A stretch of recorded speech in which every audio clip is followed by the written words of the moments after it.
Bonjour et bienvenue à Dukascopy TV. C'est la deuxième série de Glitter, Glamour and Investment avec Elke Baer et Dukascopy. Dans notre émission précédente, nous avons parlé des rubis et des saphirs. Aujourd'hui, nous passons au vert quand nous allons parler de la famille des Beryl. Elke, c'est un grand plaisir de vous voir de nouveau dans notre studio. Merci, rebonjour. Alors, comme j'ai mentionné à propos des émeraudes, les gens les connaissent très bien. Ils sont verts, ils sont beaux, ils aident certains gens à gagner la fortune. Mais il y a énormément de types de cette famille de Beryl, est-ce vrai? Exactement. La famille de Beryl est en fait une silicate d'aluminium de Beryl.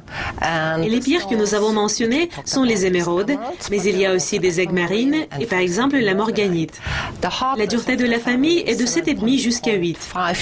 Alors nous avons vu 10, c'est le diamant, 9, c'est le corindon, alors 7,5, 8, c'est l'aigue marine et l'émeraude. Alors c'est déjà plus mou.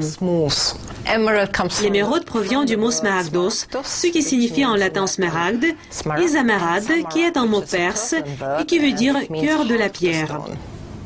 Donc, les émeraudes ont, d'après leur nature, plus d'inclusion que des rubis et des saphirs, par exemple. Mais leur taille est beaucoup plus grande. Et les inclusions de l'émeraude sont nommées tashada, le jardin. Le jardin. Oui, très beau. Et trouver une émeraude qui n'est pas du tout d'inclusion, c'est très rare. Mais elles peuvent être vraiment très jolies. Par exemple, ce sont les émeraudes de la Colombie, d'une mine. Et ici, il y a une inclusion à 3 facettes. Alors, comme nous avons déjà dit, si vous regardez avec le microscope ou avec la loupe, vous voyez des inclusions différentes. Vous allez voir cette inclusion, vous connaissez que c'est colombien. C'est comme une identité. Exactement. C'est très intéressant. Et avec des inclusions. Vous avez dit que quand on a une pierre pure, elle est très belle. Mais les inclusions les rendent beaucoup plus intéressantes, je crois. Exactement. Alors, vous regardez par exemple cette bague. Elle a des inclusions, mais quelle belle couleur. Mais elle n'est pas pure. Et cette bague-ci, elle est très particulière et provient d'une autre mine. C'est en Afrique, en Zambie. Et vous pouvez aussi voir la différence du vert. Il n'y a pas d'inclusion. C'est pur.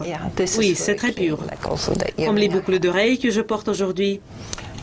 C'est par exemple une couleur plus claire. Vous pouvez voir aussi des différences. Ce sont de petites pierres que j'ai apportées parce que vous pouvez les trouver dans de petits bijoux ou quelques montres. C'est coréen, c'est une couleur plus claire. C'est aussi pour montrer que si vous coupez les émeraudes en plus petits morceaux, en fait, vous perdez la couleur. Et par exemple, il y a de petites émeraudes de la mine Anana en Afrique, Sandavano.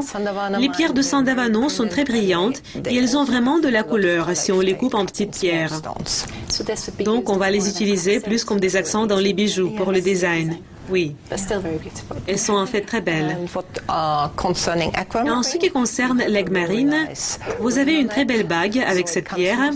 Elles proviennent le plus souvent du Brésil. Et elles viennent aussi à une taille différente et en couleurs différentes. Comme vous pouvez voir sur votre collier, elles peuvent être plus claires et plus foncées. Et celles foncées sont plus chères. Et la mine connue, c'est Santa Maria, par exemple, au Brésil. Il y a toujours des mines qui sont plus connues que des autres.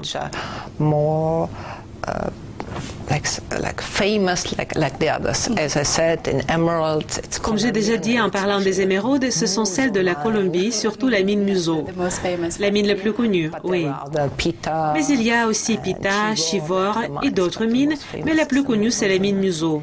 Elke, la rareté que vous avez mentionnée en parlant des émeraudes doit avoir l'impact important sur l'offre et la demande. Et je comprends que pour quelques raisons, elles doivent subir quelques traitements.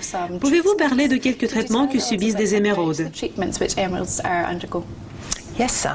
Oui, par exemple, est-ce que vous saviez que toutes les émeraudes sont huilées? Non, je ne le savais pas. Alors, 98% de toutes les émeraudes sont huilées, sauf ces deux pierres-là dont nous avons parlé et quelques d'autres. Mais c'est le traitement habituel. Si l'huile n'a pas de couleur, vous utilisez par exemple l'huile de cèdre qui pénètre dans la pierre. Cela rend la pierre plus dure en quelque sorte et cela rend les inclusions moins visibles pour l'œil. C'est tout à fait permis. Alors, c'est aussi normal que 98% des saphirs et des rubis sont chauffés. traités. Et c'est permis? Et c'est permis. Mais bien sûr, par exemple, selon l'Association internationale des couleurs des pierres précieuses, nous devons écrire sur notre facture si c'est N qui veut dire neutre, H qui signifie chauffer ou T qui signifie traité. Comme avant, j'ai dit, l'opticon, c'est traité. Vous pouvez aussi traiter des rubis et des saphirs. En fait, j'en ai apporté quelques échantillons. Parfait, regardons-les. Alors, ce sont des rubis et des saphirs qui sont celui-ci de l'Afrique et on met du plomb à l'intérieur. Comme résultat, le prix est assez bas aussi. On le met à l'intérieur et cela tient la pierre ensemble. Et à l'intérieur, il y a une sorte d'étincellement comme du métal. L'étincellement du métal à travers. Alors c'est habituel. Vous pouvez mettre aussi un peu d'opticon comme dans les émeraudes. Vous pouvez mettre aussi un peu de résine à l'intérieur. Alors on voit moins d'inclusion et ça aussi on doit le noter. Et la couleur est beaucoup plus vive. Mais quand même ce sont des rubis. Et comment ces différents types de traitements influencent le prix d'une pierre? Ici, une pierre comme une émeraude, par exemple, est traitée de cette façon. Est-ce que c'est encore possible de distinguer la pierre synthétique de celle naturelle? Oui, bien sûr. Vous devez avoir la loupe ou le microscope, mais les pierres synthétiques, avec la loupe et le microscope, on peut déterminer le traitement, ou comme j'ai déjà dit, vous devez les certifier. Mais la pierre synthétique, même avec un œil nu, vous pouvez distinguer si vous en avez vu avant. En fait, des pierres synthétiques sont utilisées déjà depuis le 19e siècle. Et cela m'arrive souvent que les gens viennent avec des bijoux de famille étant sûrs qu'ils ont une valeur. Ils me les montrent et très souvent je dis « Oh non, je ne veux pas le dire, mais... » en ruinant tous les espoirs. Oui, tous les espoirs et tous les rêves. Très souvent, elles sont synthétiques. Cela arrivait déjà, il y a un four de Verneuil très connu. Je crois que nous avons une image pour l'illustrer. En fait, on prend une composition de la pierre. Comme par exemple, nous avons vu, c'est l'oxyde d'aluminium pour le corindon. On prépare une poudre, on ajoute du chrome pour recevoir la couleur rouge. Vous le mettez dans le four, vous le réchauffez, et on reçoit des morceaux, et on les coupe.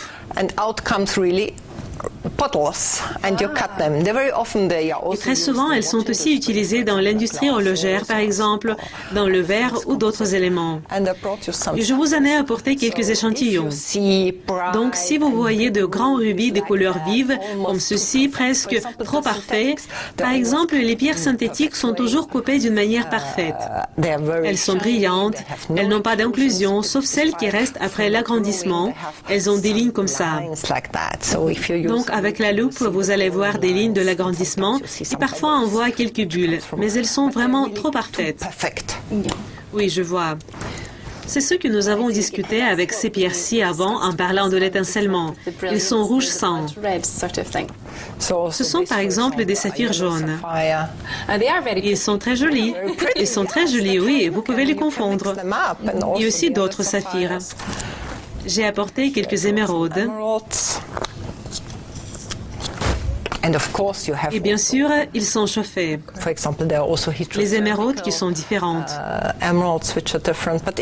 Mais si vous voyez quelque chose comme ça, trop bon pour être naturel.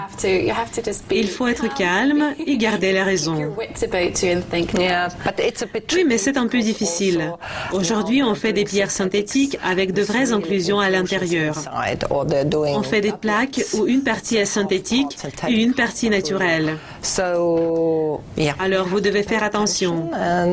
Et comme nous avons déjà discuté en parlant des diamants, vous devez acheter aux gens à qui vous faites confiance. N'achetez pas sur la plage. Alors encore une fois, malheureusement, nous n'achetons pas sur la plage, même si c'est beau et on aime la taille, même si c'est notre taille.